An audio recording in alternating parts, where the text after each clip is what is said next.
gracia de Dios sobre tu vida que te lleva a cosas grandes.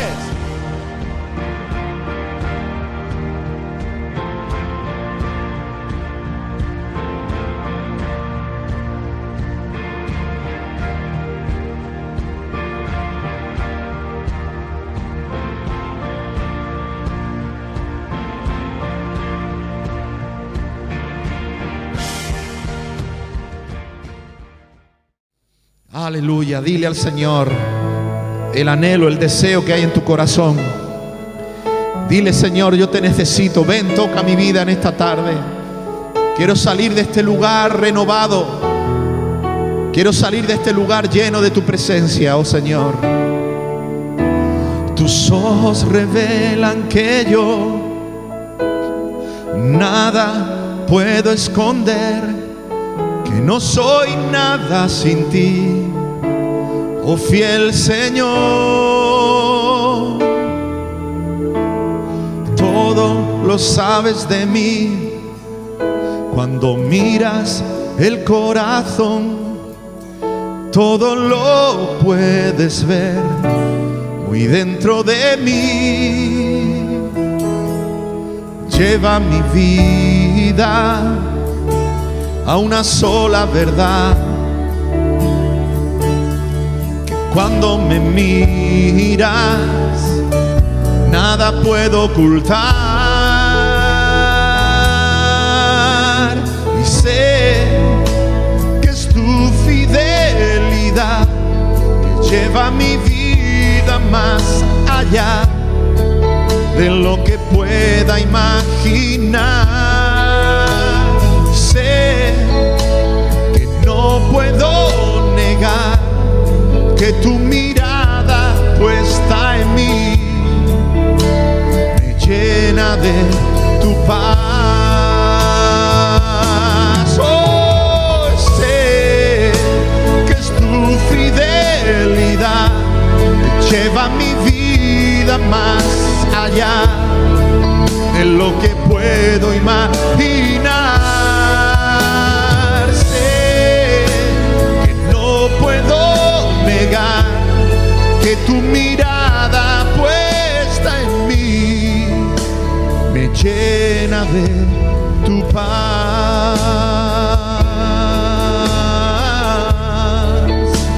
me llena de tu paz, que tu mirada puesta en mí me llena de tu paz.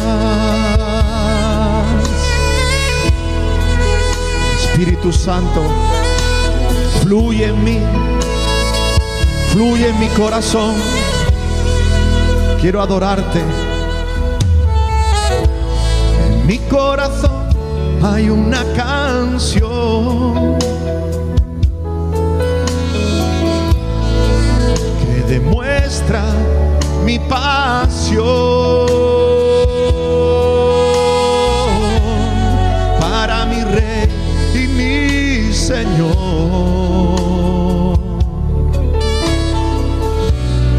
para aquel que me amó.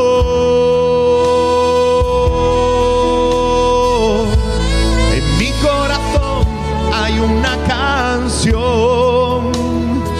Deja que fluya esa canción en tu corazón, que demuestra mi pasión para ti, oh Dios, para mi Rey y mi Señor,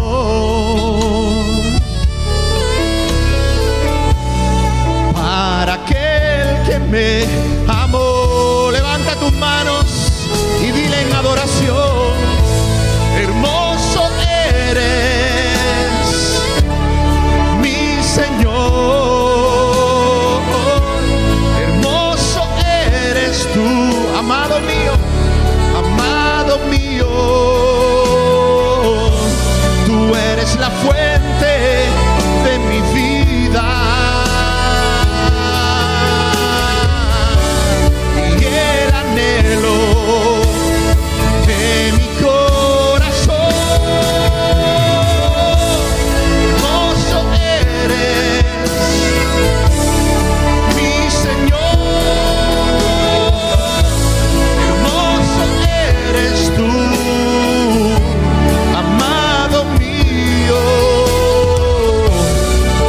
eres la fuente de mi vida. Y el anhelo de mi corazón. Vamos, deja que ese cántico, que esa adoración fluya. Nuevas lenguas fluyan a través de ti. Exalta su nombre en esta tarde. Exalta el nombre del Señor. Únete a la adoración en el cielo y adórale.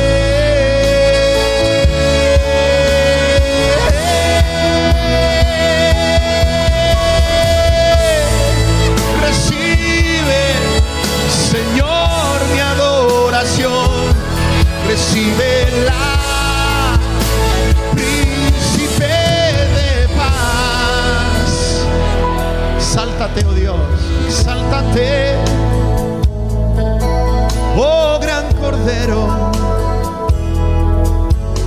Tú vives hoy y vivirás. Corónate con mi alabanza. Tu nombre es el vencedor. Dilo fuerte, Él se lo merece. Exáltate, oh gran Cordero. Él murió por ti. Tú vives hoy y vivirás. Corónate con mi alabanza. Tu nombre es el vencedor. Exáltate, oh gran Cordero, exalta tu nombre. Oh, tú vives y vivirás. Corónate, corónate con mi alabanza. Él merece que tú reconozcas que Él es Rey, que Él es soberano, que Él es santo. Su nombre es el vencedor. Decláralo. Su nombre es el vencedor. Gracias, Jesús. Tu nombre es vencedor. Y Él te ha dado la victoria. Somos más que vencedores por medio de aquel que nos amó hasta la muerte en la cruz. Hermano, de lo que quería compartir en esta tarde va a ser breve, amén, pero tiene algo, el título ya te habla un poco, ya el título te va a hablar de qué es lo que Dios te quiere decir. Hermano, lo que yo quiero compartir con ustedes en esta tarde es que el contexto no es pretexto. Amén. El contexto no es pretexto. ¿Entendéis lo que significa esto? ¿Qué es el contexto? El contexto es lo que te rodea. Amén. Donde vives, donde naciste, el idioma que hablas, quién fueron tus padres, tu nivel, tu economía, o sea, todo lo que a ti te rodea, tu contexto, ¿entiendes? Lo que es el contexto, ¿lo estáis entendiendo? ¿Sí? Pues lo que te quiero decir en esta tarde es que tu contexto no puede ser un pretexto, hermano. No podemos usar nuestro contexto como pretexto. Sin embargo, eso es lo que yo me encuentro a menudo. Siempre usamos nuestro contexto, nuestra situación, nuestra realidad como pretexto. Y creemos que nuestro contexto o nuestra realidad puede limitar o puede impedir lo que Dios quiere hacer con nosotros. Y yo en esta tarde quiero decirte que tu contexto no puede nunca limitar lo que Dios quiere hacer en tu vida. Amén. no hay un límite por el hecho de quién tú eres, de la edad que tienes, de si eres guapo, de si eres feo, si tengo estudios, si soy de español o si soy de otro sitio, o si nací en un sitio humilde, o si nací de una familia rica, o si tengo estudios, o si no tengo estudios, o si mi familia es muy grande, o si soy separado, o si soy viudo, o si soy divorciado. No hay contexto que pueda impedir que Dios haga la obra en tu vida. ¿Lo creen? Amén. El vivo ejemplo de eso fue Jesús. Su contexto no fue el que tú y yo hubiéramos diseñado para que viniera el Hijo de Dios. Te lo aseguro. Te lo aseguro. No nació en Jerusalén, ni en Nueva York, ¿no? Que en aquel entonces pues no era como ahora. Pero no nació en un lugar importante. No nació en Jerusalén, en la capital. No. Si tú y yo hubiéramos diseñado cómo sería la venida de Jesús, seguro habríamos diseñado, bueno, algo increíble, porque viene el Hijo de Dios, ¿verdad? Sin embargo, Dios lo hizo de otra manera. En primer lugar, escogió a una jovencita, a una muchacha joven, que aún no estaba casada, y la dejó embarazada, y ya empezó la cosa torcida. Ya empezaron algunos a juzgar que si, como que María está embarazada si no está casada. Ya algunos, hasta José, dudó, tuvo que hablarle el Señor en sueño. ¿Cómo puede estar embarazada si no está casada? Ya empieza la cosa de una manera difícil de entender, ¿sí o no? ¿Cómo es esto? Imagínate José preguntándole a María, María, ¿que estás embarazada? Sí. Y eso, el Espíritu Santo. ¿El Espíritu Santo? ¿Tú me has tomado por tonto? ¿Sí o no? ¿O tú crees que José dijo, ah, sí, oh, aleluya? No, por eso Dios le tuvo que hablar en sueño, revelarse a José en sueño y hablarle, porque si no, José no se lo cree. Ahora, José se lo cree porque Dios le habla en sueños, pero ¿tú crees que los demás creían a José y a María? Yo no creo que los creían. ¿Me entiendes? Si su propio prometido no la creía y tuvo que Dios hablarle en sueños, ¿cuánto menos le iban a creer los demás? O sea que ya empieza señalada una jovencita teniendo que escuchar a la gente diciendo, mira, esta se quedó embarazada sin casarse, eso está condenado por la ley, y encima dice que el hijo que va a tener es el Mesías, ¿sabes? El Mesías, cuando ni siquiera ha cumplido lo que la ley de Dios dice. Primero, ya empezó con juicio sobre ella, sobre él. Pero es que para colmo, todo le salía mal. Todo le salía mal. Resulta de que está embarazada y ahora sale una ley romana que dice que tienen que ir todos los ciudadanos de Israel, tienen que ir a su ciudad de origen para inscribirse, para hacer un censo, para saber cuántos habitantes había. Pues justamente tienen que poner el dichoso censo cuando María prácticamente está para salir de cuenta. Y tienen que obedecer la ley y se van para Belén, porque de allí eran, a inscribirse allí. Y cuando llegan allí, resulta de que María, con dolores de parto, buscan un hotel, un sitio donde alojarse, pero como todo el mundo había venido a lo mismo, resulta de que no había sitio, todo estaba ocupación, 100% ocupación, todo, no había sitio para ellos en ningún lugar. Y ahora José tiene que alojarse con María en un pesebre. Oye, y para colmo de colmo, resulta que se pone a dar a luz en el pesebre. Sin médico, sin obstetra, sin ayudantes, sin matrona, sin nadie. Y ahora te ves a José, que era carpintero, no era médico, teniendo que hacer de asistente asistiendo al parto. No aparecieron ángeles para ayudar que saliera Jesús. O sea, el contexto en el que Jesús nace es un contexto que tú y yo jamás habríamos diseñado ese contexto para que Jesús venga. ¿Cierto o no? ¿Sí o no? Y encima de nacer en un pesebre, nace en Belén, que era un lugar insignificante. De hecho, cuando empezaron a decir que Jesús era el Mesías, los fariseos y los estudiosos de la ley, está escrito en la Biblia, dijeron, ¿de Belén? Que ese hombre es el Mesías y es de Belén. Y dicen, ¿de Belén puede salir algo bueno? Está en la Biblia. Es decir, que la fama que tenía Belén no era tampoco algo que dijeras tú, no, claro, fue y nació en Belén, que era un sitio importante. No, era un sitio conocido porque de allí no salía nada bueno. ¿De Belén puede salir algo bueno? Imposible que ese sea el Mesías. Bueno, pues eso, así es nuestro Dios. No sé si estás entendiendo. Él escoge lo que no es para avergonzar lo que es, los que creen que son avergonzados. Lo vil, lo menospreciado. Amén. ¿Por qué Jesús nace ahí en un pesebre? Porque Él se quiere hacer entender que no importa tu contexto, Dios puede hacer algo maravilloso con tu vida. Estaba naciendo ahí el Hijo de Dios, el Rey de Reyes, el Señor de Señores. Pero ¿quién era Jesús? No dependía de nacer en un palacio, no dependía de nacer de sangre real, no dependía de nacer en una familia millonaria, no dependía de tener un apellido, no dependía de tener los mejores médicos, los mejores hospitales. Lo que Jesús era dependía de quién era su Padre. Amén.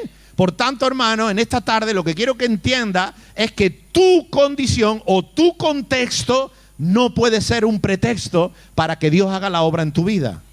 Me encuentro a muchos que dicen, pero yo sé que Dios puede usar a este, o Dios puede usar a aquel, o Dios podrá usar al otro. Este canta muy bien, este habla muy bien, porque te estás viendo y te estás comparando, pero lo que Dios quiere hacer contigo es incomparable. Amén. Lo que hizo con Abraham no lo hizo con más nadie. Lo que hizo con Moisés no lo hizo con más nadie. Lo que hizo con David no lo hizo con más nadie. Lo que hizo con Elías no lo hizo con más nadie. Lo que hizo con Pablo no lo hizo con más nadie. Y lo que Dios quiere hacer contigo no lo ha hecho ni lo va a hacer con más nadie.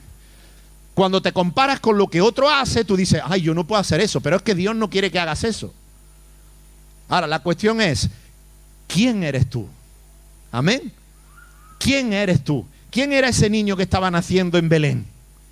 El Hijo de Dios. ¿Qué tenía? ¿Dinero? No. ¿Apellido? No.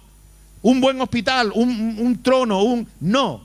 ¿Qué tenía? Tenía palabra de Dios sobre su vida. Tenía promesa de Dios. Amén. El ángel dijo, el santo ser que nacerá será llamado Hijo de Dios. Se llamará Emmanuel, Dios con nosotros. Y será Salvador. Tenía promesa de Dios. Amén. Tenía palabra de Dios.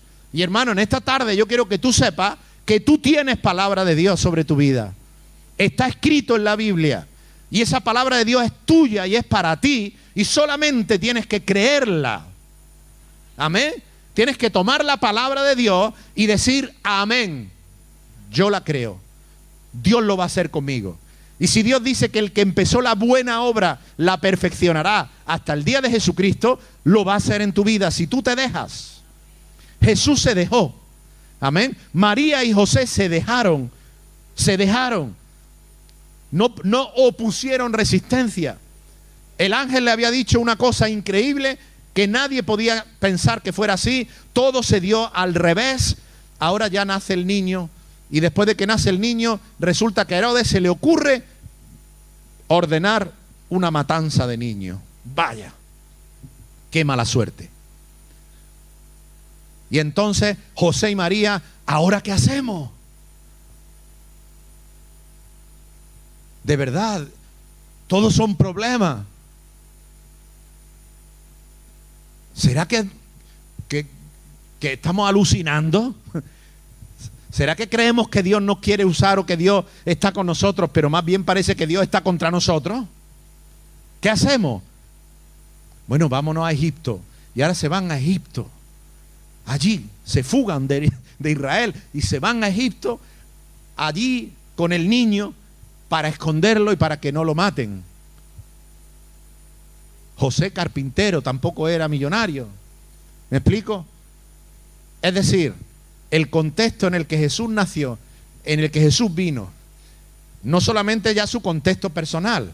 Si ahora ves el contexto en el que estaba viviendo Israel, y tú dices, viene el Hijo de Dios a Israel, pero si Israel está viviendo bajo el Imperio Romano, la situación económica era horrible, la situación política era horrible.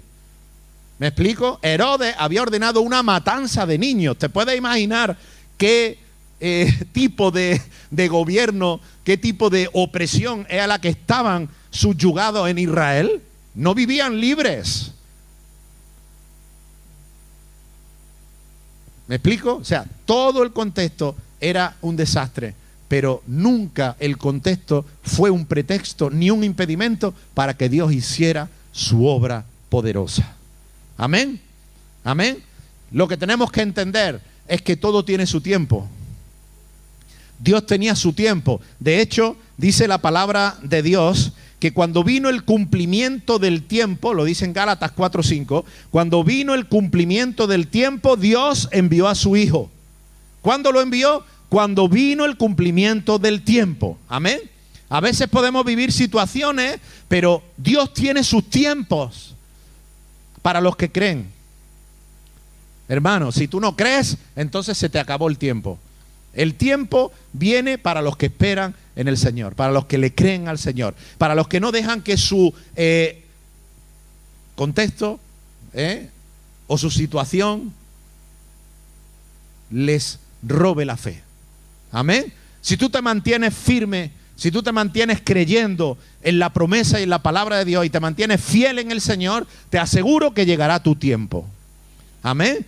Es cuestión de tiempo. Dios tiene los tiempos y tiene su tiempo y su momento de todas las cosas. Amén. Porque las cosas son buenas en su tiempo. Dice la palabra que Dios lo hizo hermoso todo en su tiempo. Amén. El tiempo de Dios es perfecto. Hermanos, casarse es una bendición, pero hacerlo con 13 años no. Tener hijos es una bendición, pero tener hijos con 12 años no es una bendición. Si viene, viene, pues se apañan como sea, pero la bendición no es. Las cosas tienen su tiempo. Amén. Casarse cuando ya tienen la edad y las cosas correctamente es una bendición. Tener un hijo en su tiempo y en su edad es una bendición. Hermanos, todas las cosas son hermosas en su tiempo. Y Dios tiene los tiempos para todo. Hasta para enviar a Jesús. ¿Por qué no lo envió antes? ¿Lo envió después? ¿Por qué no esperó que la situación fuera mejor? Porque Dios tiene su tiempo. Y tú y yo no somos quienes para saber o preguntar cuál es el tiempo. Cuando Dios quiera. Amén. Dios tiene su tiempo. También en Hechos capítulo 2 dice que cuando llegó el día de Pentecostés estaban todos unánimes juntos y de repente vino del cielo un estruendo como un viento recio y todos fueron llenos del Espíritu Santo. Amén. Hermano, poquito tiempo antes todos los discípulos estaban muertos de miedo, estaban asustados, se habían ido muertos de miedo, se habían escondido, estaban viendo cómo a su maestro, a Jesús, lo habían crucificado. Parece que no habían entendido lo que Jesús le había dicho, que ya le había profetizado varias veces que él iba a morir, pero que resucitaría al tercer día. Parece que tenían los ojos velados y no entendían lo que él les había dicho. Estaban muertos de miedo. De hecho, cuando las mujeres regresaron para decir que la tumba estaba vacía, que Jesús había resucitado, no las creyeron. Estaban acobardados, atemorizados, muertos de miedo. Amén. ¿Quién le iba a decir a esos discípulos que 40 días después iban a estar adorando a Dios y un estruendo del cielo iba a venir y iban a ser todos llenos del Espíritu Santo? ¿Quién podría pensar eso? ¿Quién podría ni siquiera tener fe de que esos discípulos cobardes, muertos de miedo, iban a estar 40 días después en ese lugar, creyendo y pidiéndole a Dios? Hermanos, todo tiene su tiempo. Amén. ¿Y por qué llegó el Espíritu Santo el día de Pentecostés? Porque es el tiempo que tenía establecido el Señor. Oye, ¿y por qué no llegó el día de antes? Si el día de Pentecostés no hubieran seguido allí firmemente, llevaban 10 días, amén, buscando y clamando y esperando la promesa. Si ellos no hubieran dicho, oye, llevamos ya un montón de días orando y la promesa, no sé, el Espíritu Santo que nos prometió el Señor, no pasa nada, no sentimos nada. Oye, mira, pues quizás no hemos entendido bien y podrían haber dicho, no, ¿para qué vamos a seguir buscando a Dios? Vamos a esperar a ver qué pasa. ¿Me explico? Si no hubieran perseverado el día de Pentecostés, ellos no hubieran estado ahí, pues no habría venido la promesa del cielo sobre ellos. Amén. Pero Dios tiene su tiempo. El día llega. Amén. Dios Padre esperó el tiempo para enviar a Jesús. El tiempo adecuado, el tiempo correcto. Amén. Porque Dios tiene planes y Dios los ejecuta en su tiempo. Amén. Y yo creo, hermanos, que Dios tiene planes contigo también. Hay personas que se quejan de todo. Se quejan del lugar donde han nacido, se quejan de su familia, se quejan de su economía, se quejan de su iglesia, se quejan de su marido, se quejan de su mujer, de su hijo, de sus padres, de todo. ¿Amén? ¿O no? Ustedes no se quejan de nada. Nos quejamos y pasamos el tiempo quejándonos. Muchos piensan que el lugar donde nacieron, donde han crecido, la familia, le echan la culpa al contexto de su fracaso. Y hermano, el contexto de verdad no es impedimento. Mucha gente pone el contexto, es que yo no soy tan listo, no tengo la capacidad, y ponen su contexto como pretexto y fracasan por haber hecho eso. Tu vida será un fracaso si tú pones tu contexto como pretexto para no hacer lo que Dios quiere que hagas. Amén. Pero en todas las órdenes de tu vida, no solo en la iglesia, en todo. En todo. Amén. En todo. Tú tienes la capacidad porque tienes al Señor contigo. Y dice la palabra, todo lo puedo en Cristo que me fortalece. Amén. Y vemos cómo los siervos de Dios hicieron de todo. Salieron libres de naufragios, salieron de cárceles, taparon bocas de leones, caminaron por el fuego. No hay nada que pueda impedir que tú tengas éxito y que seas bendecido. Amén. No hay nada que pueda impedirlo. No hay circunstancia que te pueda frenar. Mira lo que dice Romanos 8, 38, 39. Dice el apóstol Pablo: por lo cual estoy seguro de que ni la muerte, ni la vida, ni los ángeles, ni los principados, ni las potestades, ni lo presente, ni lo porvenir, ni lo alto, ni lo profundo, ni ninguna otra cosa creada nos podrá separar del amor de Dios que es en Cristo Jesús. No hay nada, amén, nada de tu contexto, de tu circunstancia que pueda impedir el amor de Dios hacia ti. Amén. Y porque Dios te ama, Dios te bendecirá donde quiera que estés, quien quiera que sea, de donde quiera que venga, no importa nada. Es lo que más me gusta del Señor. Amén. Que Él tomó lo vil, lo menospreciado, lo que a lo mejor nadie jamás hubiera pensado. Ahí Dios pone su mirada. Amén. Donde hay un corazón que anhela. Mira, hay tantos ejemplos, hermanos, donde tú ves obstáculos. Cuando miramos nuestro contexto, vemos obstáculos. Yo veo obstáculos. Si me pongo a ver, veo obstáculos por todos lados. Ay, es que nosotros no podemos hacer esto porque, claro, no es como aquello. Es que, claro, nosotros no tenemos esto. Es que, claro, es que nosotros no somos. Es que, claro, y uno podría ver obstáculos en todo. Amén. Pero, hermanos, donde nosotros vemos obstáculos, Dios ve oportunidades. Donde nosotros vemos problemas, impedimentos, Dios ve posibilidades. Amén. Es así. No importa si tú eres débil en algo, Dios está contigo. Dios ve la oportunidad. Amén. Es más, Dios quiere glorificarse en tu debilidad. Le dijo a Pablo oró y le dijo el Señor: bástate mi gracia, mi poder se perfeccionará en tu debilidad. Amén. Para que veas que la obra que haces y lo que vas a hacer no es por tu fuerza, es porque Dios te ha bendecido. Amén. Hubo muchísimas personas en la Biblia, como ejemplo que tenemos, que no pusieron su mirada en su contexto, sino pusieron la mirada en el Señor. Amén. Y te voy a dar algunos ejemplos. Uno de ellos fue Abraham. ¿Sabéis quién fue Abraham? Ni donde nació era el sitio adecuado. Nació en Ur de los Caldeos, en un lugar lleno de paganismo, de ídolos, donde nadie buscaba a Dios, absolutamente nadie. De hecho, Dios le tuvo que decir: deja tu tierra, deja tu parentela, déjalo todo y vete a la tierra que te mostraré. O sea, no había nacido ni en la tierra correcta. Y tú dirás: bueno, pero no había persona en la tierra correcta que llamar. Tuvo que llamar Dios a Abraham, que no vivía ni siquiera ahí. Hijo de una familia pagana. Pero Dios conocía a Abraham, el corazón de Abraham.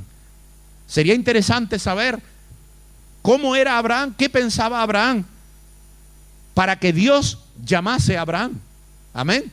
Hermanos, si tú tienes un corazón deseoso de hacer la obra de Dios, no importa dónde vivas, ni quién sea tu padre, ni lo que sea, ni lo que tenga, Dios te va a llamar y Dios te va a bendecir. Amén. Y no solamente Abraham era el menos idóneo porque ni vivía en la tierra de Israel, ni nada de nada, pero es que para colmo se casa con una mujer estéril. Y ahora no podían tener hijos. Y la promesa de Dios era: de ti voy a hacer una multitud, una muchedumbre de descendencia. De ti va a partir la multiplicación, miles, millones. De hecho, Dios le dijo a Abraham, sal, mira las estrellas. ¿Cuántas son? ¿Las puedes contar? Y, Señor, millones, no podría contarlas en la vida. Dice, así será tu descendencia. Y después le dice, Abraham, mira el polvo de la tierra, el polvo, no las piedras, el polvo. Cuéntalo, ¿cuánto hay? Eso es imposible. ¿Te imaginas contar la arenita del mar? ¿Cuánta hay? ¿Cuántos granitos de arena en la playa? Señor, es imposible. Así será tu descendencia. Pero, Señor, mi contexto, somos estériles. Mi mujer es estéril, no podemos tener hijos.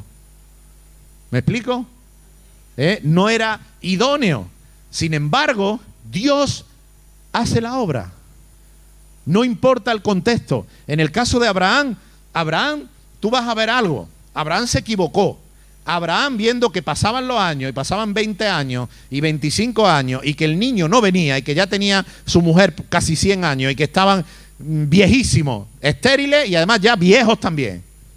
Bueno, pues tú te das cuenta que Abraham tenía deseo de que la obra de Dios y la promesa de Dios se cumpliera. Y por culpa de eso él coge y dice, bueno, ¿será que Dios me ha dicho que voy a tener hijos, pero será que yo tengo que poner de mi parte? Si Sara no puede, pues tendré que tener hijos con otra mujer. Y entonces habla con Sara, oye, ¿qué te parece si con nuestra criada? Bueno, venga, pues vamos a ver, deja embarazada a la criada. Y tuvo un hijo llamado Ismael. Pero esa no era la promesa de Dios. Dios le dijo, yo te voy a dar un hijo y nacerá de tu mujer. Amén. Pero es que es estéril, pero va a ser así, créelo. No mires el contexto, no mires tu contexto, no mires tu límite, tú mira mi promesa. Entonces, pero Abraham, aunque se equivoca, pero a mí me llama la atención que el hombre no renuncia a la promesa de Dios. Y se equivocó. ¿Me explico?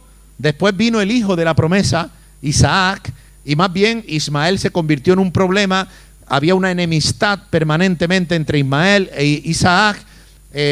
También había problemas entre esa criada, se vino arriba, se sintió demasiado importante y ya empezó a ningunear a su señora, a Sara, y ya empezó a sentirse ella pues en el lugar que no le correspondía. Empezaron a tener problemas. Dios le habló a Abraham y le dijo, echa a esa mujer y a su hijo, no pueden seguir conviviendo. O sea, se metió en problemas Abraham por culpa suya, ¿verdad? Y ahí Dios dijo, bueno, ese hijo al fin y al cabo es hijo de Abraham. Entonces de alguna manera lo bendijo, y bendijo a Agar, a su madre, y le dijo, bueno, de este muchacho también nacerá una multitud. De él va a salir una multitud. No es el pueblo de mi promesa la cumpliré con Isaac, pero también este muchacho tendrá una descendencia, pero habrá enemistad siempre entre Ismael e Isaac. Hermano, el pueblo árabe procede de Ismael. Y tú ves la enemistad entre el pueblo árabe e Israel hasta el día de hoy. Amén. Bueno, todo este problema que hoy tenemos, estos conflictos, vienen del fallo que tuvo Abraham. Si Abraham no hubiera metido la pata, pues tendríamos muchos menos problemas en el mundo. Pero a pesar de que metió la pata, yo veo que él no desistía. Él quería ver la promesa de Dios cumplida. Amén. Yo prefiero mejor personas que meten la pata, pero que quieren ver la promesa de Dios cumplirse, que personas que por no meter la pata, no es que no metan la pata, es que le importa poco que Dios cumpla sus promesas. Amén. Lo bueno es que anhelemos las promesas de Dios y no nos importe el contexto. Amén. Tiene muchos casos. Por ejemplo, David. ¿Quién era David? Era una familia, eran 7 hermanos. Pues David era el más pequeñito de sus hermanos. Pero no solo era el más pequeño, sino que parece ser que fue concebido en adulterio. Él mismo dice, en pecado me concibió mi madre. Y parece ser que vivía un poco excluido de los demás hermanos. De hecho, cuando Dios le habla al profeta Samuel y le dice, ve a casa de Isaí, porque de ahí voy a levantar al próximo rey de Israel. Cuando Samuel llega a la casa de Isaí, le pregunta y le dice, ¿dónde están tus hijos? Tráelos. Porque Dios me ha dicho que de aquí Dios va a levantar al próximo rey de Israel. Y entonces Isaí llama a sus hijos y llama la atención que llama a todos, pero a David no lo llamó. Es decir, que no lo consideraba un hijo como a los demás. ¿Entiendes? Cuando Samuel ve a todos los hijos allí y ve que eran altos, que eran guerreros, que estaban preparados para la batalla, eran tremendos, ¿no? Eran ejemplares todos. Él los mira y dice, cualquiera de ellos podría ser el rey. Y dice, de verdad que Dios sabe a dónde me ha traído. Me ha traído a una casa donde aquí hay 7 y podría elegir a cualquiera. Señor, ¿cuál es? ¿Cuál es? Y entonces Dios le dice, no mire lo esbelto de la figura de ellos, no mire su rostro ni su buen parecer, porque ninguno de esos es. Y entonces el profeta le dice a Isaí, mira, el Señor me dice que estos no son. ¿No habrá por ahí otro, no tendrá otro hijo que por casualidad no esté aquí? Y entonces dice Isaí, sí, bueno, sí, hay otro, pero ese no es guerrero ni nada, ese lo tengo cuidando la oveja. Ese lo tengo ahí, ese no es como estos. Estos son de pura cepa, pura sangre. Este es medio bastardo. En pecado me concibió mi madre, dijo él.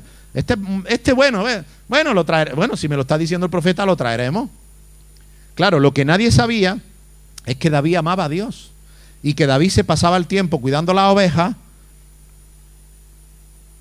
que por cierto en su trabajo era ejemplo, porque dio su vida para salvar a las ovejas. Muchas veces se enfrentó al oso, se enfrentó al león, era un valiente y daba la vida por una ovejita. Pero es que además amaba a Dios y tenía una relación con el Señor. Le componía canciones, alababa al Señor, tocaba el arpa, adoraba a Dios. Eso nadie lo miraba, eso no parecía importante. Lo importante parecía era ser un buen guerrero, las cosas del mundo, lo que el mundo valora. Pero Dios dice, no, yo no voy buscando un guerrero, yo voy buscando a alguien con un corazón diferente. Alguien que me ama, alguien que tiene un corazón distinto, no alguien perfecto. Porque luego David va a saber cómo mete la pata, pero hasta el cuello. Vas a ver cómo cae en adulterio, incluso, hace lo posible para que al esposo de la mujer con la que había tenido relaciones lo pongan en primera línea del ejército y se lo carguen. O sea, hay un momento donde David pues mete la pata bien metida. Pero eso nos habla de que Dios no va buscando gente perfecta. Dios no va buscando gente que no se equivoca. Amén. Abraham también metió la pata y se equivocó. Pero va buscando gente que tiene un corazón diferente. Que tú tengas un corazón diferente no implica que seas perfecto. No implica que todo lo hagas bien. No implica que nunca vas a cometer un pecado o un error. Pero si tienes un corazón como Dios anda buscando, cuando tú cometas un error, lo primero que vas a hacer es ir a clamar misericordia al Señor. Vas a llorar, te vas a atormentar, vas a pedir perdón 1 y 1000 veces. ¿Por qué? Porque valoras lo santo, valoras las cosas de Dios. Aunque te has equivocado, lo valoras. Amén. Amén. Entonces, ahí llega David, que era el más pequeño de su hermano. Ahí llega ese pastorcillo y cuando este hombre, el profeta, lo ve, dice, este es. Este es. Amén. Es decir, que el contexto de David era muy negativo. Jamás David podría pensar que él iba a hacer algo si ni para pelear en el ejército lo consideraba su padre. ¿Me explico? Pero Dios sí lo consideraba, no para pelear en el ejército, sino para ponerlo como capitán de capitanes de todo el ejército. Amén. Como rey sobre Israel. Nehemías. ¿Conocéis quién era el profeta Nehemías? Nehemías vivía esclavo en un palacio, vivía en un palacio, pero era esclavo. Él no era nadie en el palacio. Él era, ¿sabes quién era Nehemías? Era el copero del rey. Él lo que hacía era, pues, probar la comida antes de que la probara el rey. Por si la comida tenía algo malo, morirse él y no que se muriera el rey. Esa era la gran profesión que él tenía. Era un don nadie. ¿Por qué estaba en un palacio en Babilonia si él era judío? Pues porque su pueblo había sido conquistado, destruido y deportado. Y él, pues, se lo habían llevado de niño y ahí estaba en el palacio como copero del rey. Sin embargo, Nehemías tenía un llamado en su corazón. Tenía una carga en su corazón. ¿Sabes qué carga tenía Nehemías? Nehemías había oído hablar de su pueblo Israel y ahora sabía que estaba todo destruido, que los muros estaban derribados, los muros de Israel estaban derribados, las casas destruidas, estaba todo arrasado, su pueblo como esclavo, pero él en su corazón tenía ese amor por las cosas de Dios. Amén. Y él clamaba a Dios y decía, Señor, Haz algo, envía a alguien que se pueda reedificar. Porque yo leo tu palabra y yo sé que tú tienes promesas para tu pueblo. Aunque ahora tu pueblo ni existe, está destruido. Pero tú tienes promesas para tu pueblo. Amén. Qué bueno es ver a hombres y mujeres que aman así las cosas de Dios. Señor, quizá tu obra aquí en España o en Carmona o en tal sitio o en tal otro está destruida. Pero Señor, levántala de nuevo. Levántala de nuevo. Amén. Y no solamente decía levántala de nuevo, decía otra cosa, decía Señor, cuenta conmigo. Cuenta conmigo, Señor. ¿Cómo podría alguien decir cuenta conmigo si era un esclavo en un palacio del imperio babilónico? ¿Qué futuro tenía Nehemías? Ninguno. ¿Qué probabilidades tenía Nehemías de salir de ahí? Ninguna. Pero no le importaba su contexto. Amén. No le importaba su contexto. Él creía que Dios era poderoso. Él creía en Dios. Amén. Y tanto era el celo que tenía Nehemías que incluso Nehemías, no sé ni por qué, había desarrollado un plan de cómo se podría levantar de nuevo los muros y volver a reedificar el pueblo de Israel. ¿Y para qué hace un plan Nehemías si era esclavo? Pues no lo sé, pero lo hizo. Amén. Nehemías era esclavo, pero tenía un plan. Tenía un plan, amén, para servir a Dios. ¿Te das cuenta? Y un día Nehemías llega a la presencia del rey muy triste, cosa que estaba prohibida. Un esclavo no podía presentarse ante el rey con el semblante triste o serio, sino siempre con buen semblante. Y entonces él estaba muy triste, había oído las noticias del pueblo, de su pueblo, de cómo estaba todo devastado, y entra y el rey se da cuenta de que a Nehemías algo le pasa a Nehemías, le veo la cara distinta. Y entonces el rey va y le pregunta a Nehemías, ¿qué te pasa? Te veo triste. Y dice Nehemías, no, pues que he escuchado que mi pueblo está así, destruido, desolado, pam, pam, pam, pam, pam, pam, pam, pam, pam, pam, pam.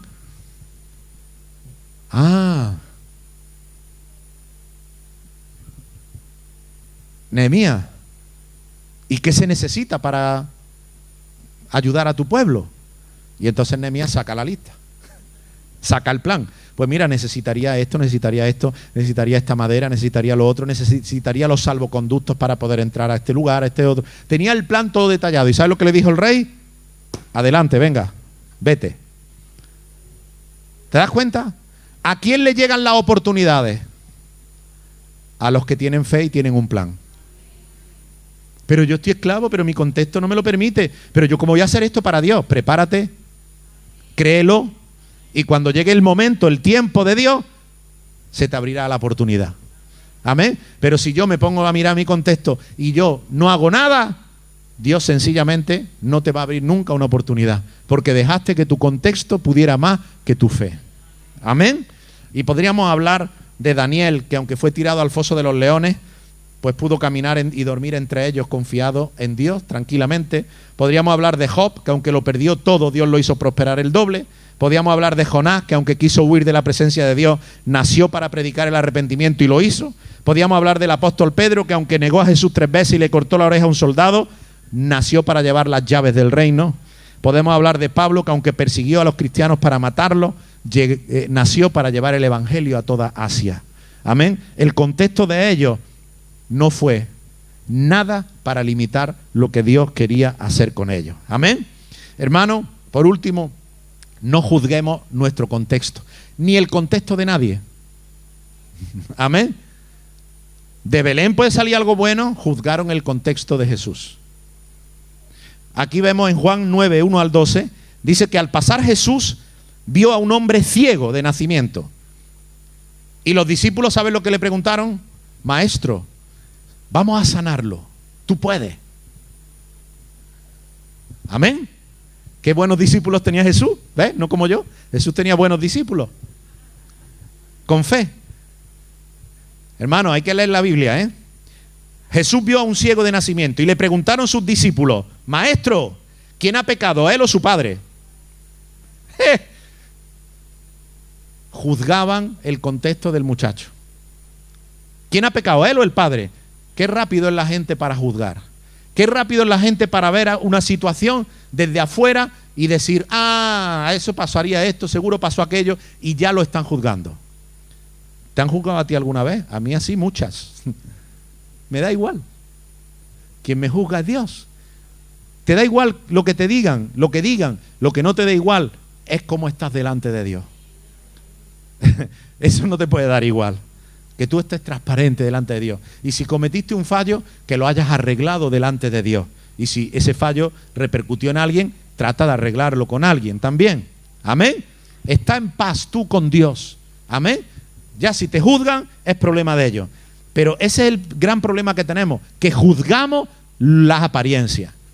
Todo lo juzgamos por el contexto. Vieron al ciego y los discípulos, maestro, dinos, cuéntanos, ¿quién ha pecado? ¿Él? ¿Por eso está ciego? ¿O quizá pecaron sus padres y por eso ha nacido ciego? ¿Por qué a fulanito le va mal? ¿Ha pecado él o es la iglesia? ¿Me explico? Que rápido, cuando vemos un contexto negativo, pensamos que Dios ahí no está. Mira la respuesta de Jesús, los dejó bien calladitos. Dice, pues mira, ni pecó él, ni sus padres tampoco. Sino que él está así para que la gloria y la obra de Dios se manifieste en él. Y lo sanó. Hermano, el contexto a veces puede ser difícil, puede ser que no lo entiendan, puede ser el que sea, pero lo que estoy seguro es que si tú amas a Dios, tu contexto no es para destrucción, tu contexto es para que la gloria de Dios se manifieste en él. Amén. Hermano, el primer milagro ocurre en nuestra mente cuando en vez de juzgar el contexto, le creemos a Dios. Amén. Por tanto, tus problemas, tu contexto, las contradicciones de la vida no están sino para que tú sepas que Dios tiene poder para tumbar cualquier barrera. Amén. Dios tiene poder para abrir caminos donde no los hay.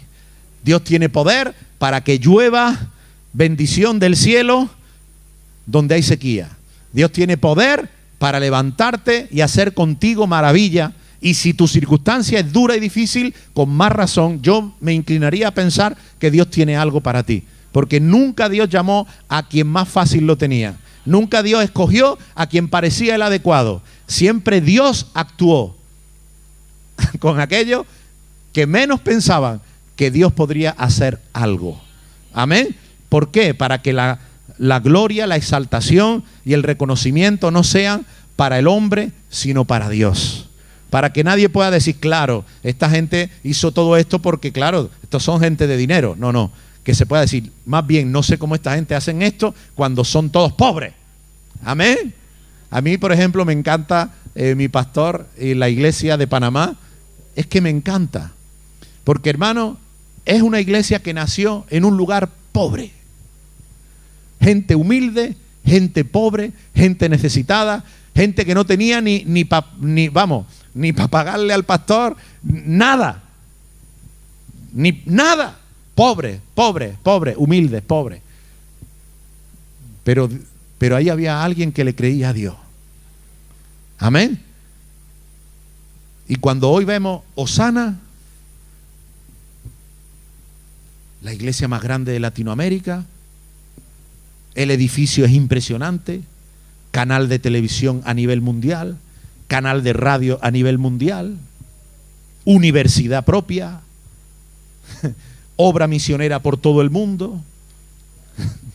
Y uno dice, ¿y de dónde ha salido todo eso? ¿Quién es el que ha puesto la pasta? Ese pueblo humilde y pobre. Amén. A quien Dios ha usado, que le han creído a Dios, que le han creído a fe ciega y que en su humildad y su sencillez han sido fieles con Dios, y lo que ellos han puesto en su ofrenda, Dios lo ha multiplicado por 1000. Amén. Eso es lo que Dios le gusta hacer. Amén.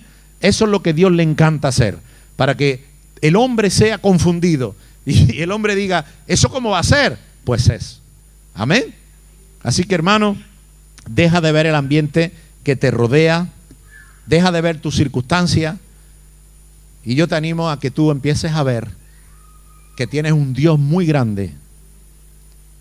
Amén. Que tienes un Dios todopoderoso, Que no vayas limitando a tu Dios por mirar tus circunstancias.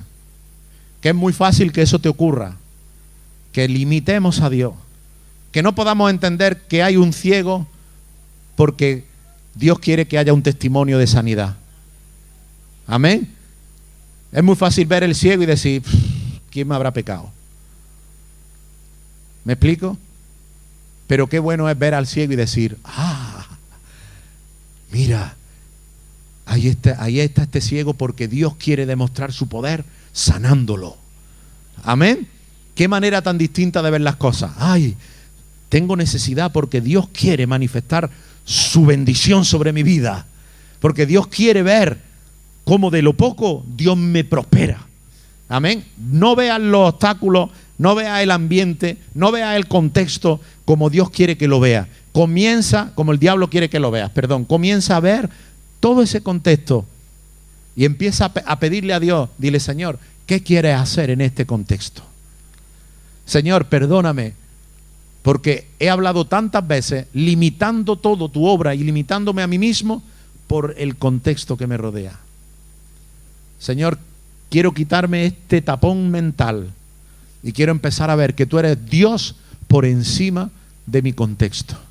Amén. Y que si esto me está pasando o esto me está rodeando, no tengo que preocuparme de esto, tengo que preocuparme de buscar tu rostro, de amarte como te amó Abraham, Moisés, David, José, Pablo, de buscarte con todo mi corazón, porque llegado mi tiempo, el rey me dirá, ¿por qué estás triste? Amén. Yo diré, por esto y por esto, y él me va a decir, pues hoy es tu día. Amén. Amén. Pues vamos a ponernos de pie. Vamos a ponernos de pie. Vamos a cerrar nuestros ojos. Voy a pedir que Kim pase por aquí. Y vamos a decirle, Señor, vamos a orar juntos. Señor, gracias por tu palabra. En esta tarde, Señor, gracias por haberme hablado, Padre. Yo sé que tú tienes cosas maravillosas para mí. Sé que tienes cosas grandes para mí, para mi familia, para mi vida, para mi casa. Señor, nunca dejaré de creer, nunca perderé la fe, Señor. No lo permitas, Padre, que eso me ocurra.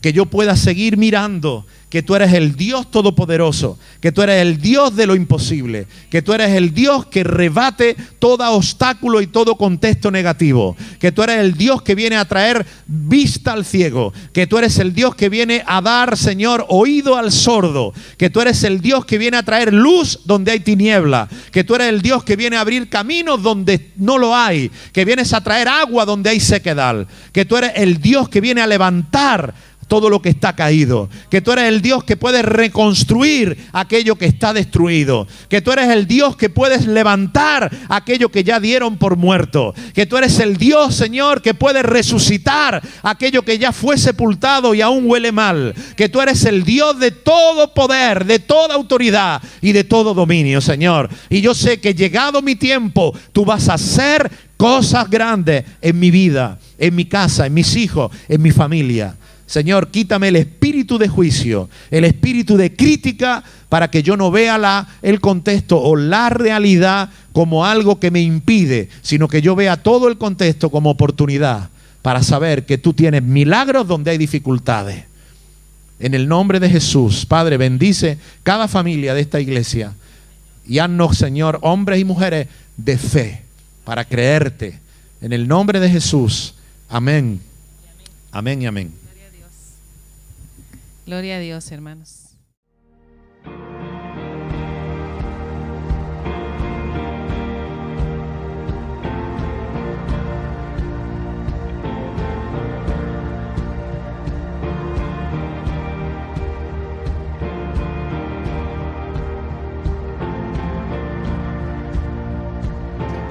Es la gracia de Dios sobre tu vida que te lleva a cosas grandes.